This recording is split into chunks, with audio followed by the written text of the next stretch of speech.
I'll ask your forgiveness as I depart from these wedding homilies today. I don't know if any of you have attended an Easter vigil. It's the first Mass of the Easter season, the first Mass of Easter. It begins at night, on Holy Saturday night, and St. Peter Chanel, just like every other Catholic church throughout the globe, begins in darkness, outside, lighting the Easter flame. And then from that flame, the Easter candle is blessed, and the Easter candle now is lit. And as we make our way into the church, the darkened church, that small flame spreads to each person's lit baptismal candle. The church now is ablaze with that golden light. It is a beautiful scene. But it's also a reminder that each one of us have been called to be the light of Christ and to break the darkness.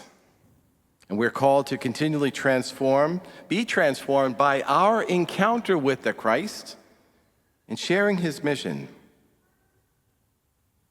Part of the impetus of this Eucharistic revival was a concern that some Catholics do not believe, or at least do not understand, that Jesus is truly present in the Eucharist.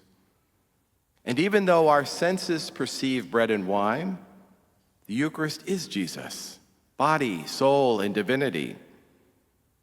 Similarly, many people do not realize or acknowledge the sanctity of human life. Both instances call us to help others recognize these sacred gifts that may not be perceivable through our human senses.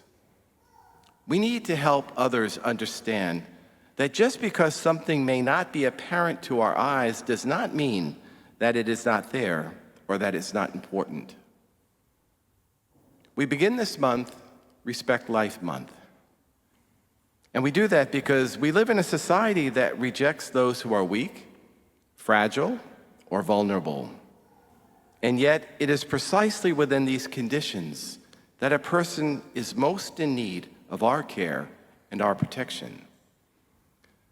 Pope Francis reminds us that every child who, rather than being born, is condemned unjustly to being aborted, bears the face of Jesus Christ, bears the face of the Lord, who, even before he was born, and then just after his birth, experienced the world's rejection.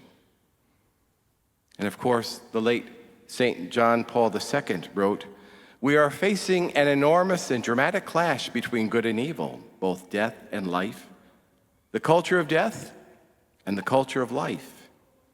We are all involved and we all share in it, with the inescapable responsibility of choosing to be unconditionally pro-life. In the faces of all the challenges such as abortion, physician-assisted suicide, as well as poverty, and the ever-increasing stories of gun violence, and may I add, a planet that may one day take our life if we don't take care of it, we may feel that we're not up to the task of overcoming darkness. And yet we're not alone. Jesus tells us, as that opening hymn reminded us, "I am with you always until the end of the ages." This Respect Life Month is filled with many opportunities. After Mass this weekend, representatives are asking for your financial support for the Baby Bottle Boomerang, our annual project to aid the Pregnancy Aid Clinic here in Roswell that provides help to expectant mothers and provides an alternative to abortion. Of course, yesterday we celebrated St. Francis' feast day, so we will have the blessing of pets tomorrow at 3 o'clock. Tomorrow, the Life Chain will be from 2 to 3 o'clock out on Woodstock Road, giving importance to life.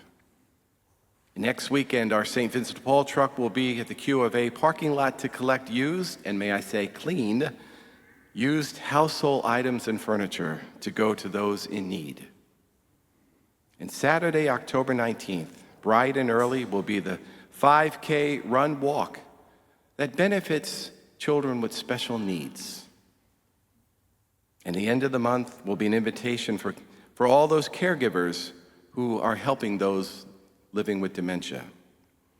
And of course, details for all these events and much more are in the bulletin or on the website. And as Father Tamaru always says, life is beautiful despite the challenges.